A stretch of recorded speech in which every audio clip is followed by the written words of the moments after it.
Hola la compagnie, j'espère que vous allez bien. Aujourd'hui, on se retrouve dans une nouvelle vidéo dans laquelle on va parler du Oppo Reno 7. Donc ce nouveau smartphone de la gamme Reno de chez Oppo a, vous allez voir, beaucoup d'arguments pour vous séduire.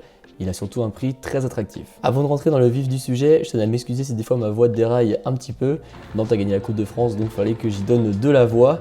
Donc voilà, désolé si ma voix déraille un petit peu, parce que bon, faut quand même continuer à travailler malgré qu'on ait la voix qui déraille. Bon, déjà, vous l'avez peut-être remarqué, mais le dos de ce smartphone est en simili-cuir. Ici, on retrouve une teinte un petit peu orangée, que personnellement je trouve magnifique, mais surtout en termes de prise en main, c'est vraiment très agréable et surtout ça ne laisse pas transparaître les traces de doigts. On a aussi des bords rectangulaires qui viennent du coup faciliter la prise en main du smartphone en complément à la légèreté générale de celui-ci. Vous l'avez sans doute remarqué, mais à l'arrière on va retrouver un module photo avec 3 objectifs.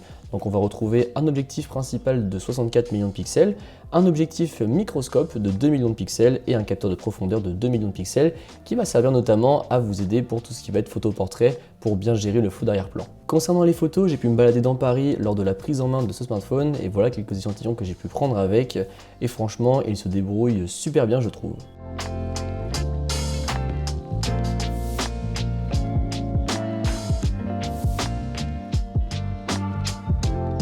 Pareil pour les photos prises au microscope, j'ai pu en prendre quelques-unes, donc voici quelques échantillons que j'ai pu faire.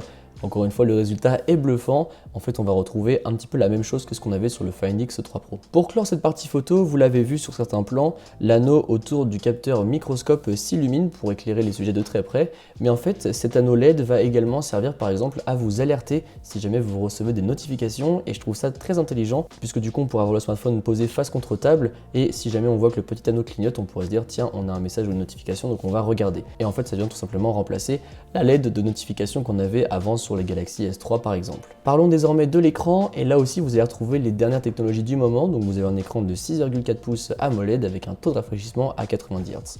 Donc qui dit AMOLED dit noir bien profond, couleur vive et éclatante et ce Oppo Reno 7 ne déroge pas à la règle. Franchement, il est plutôt bon. Donc que ce soit pour regarder du contenu, jouer à des jeux, etc., vraiment pas de soucis sur cet écran. En plus de ça, vous avez un petit poinçon sur la façade qui se fera très rapidement oublier. Pour finir sur la partie écran, il possède également un capteur d'empreinte digitale qui se situe sous l'écran. Je suis content d'avoir cette technologie-là, surtout pour le prix du smartphone. Vous allez voir encore une fois par la suite, son prix est vraiment très attractif. Je vous parlais tout à l'heure de jouer à des jeux par exemple sur ce smartphone pour profiter de son bel écran, mais pour ce qui est des performances, là aussi vous n'aurez pas de soucis puisque vous avez un Snapdragon 680 couplé à 8 Go de RAM. Et en fait, là où c'est très intelligent, c'est que c'est une RAM qui va pouvoir venir par exemple se servir dans ce qui reste dans le stockage, donc par exemple prendre 2-3 Go en plus pour augmenter sa RAM de manière virtuelle pour vous aider tout simplement à gérer les tâches les plus lourdes. Donc c'est quelque chose que Oppo avait déjà fait sur ses smartphones du passé et c'est un processus qui marche toujours aussi bien. Alors après on ne peut pas vraiment mesurer avec une précision exacte combien de RAM ça prend, etc.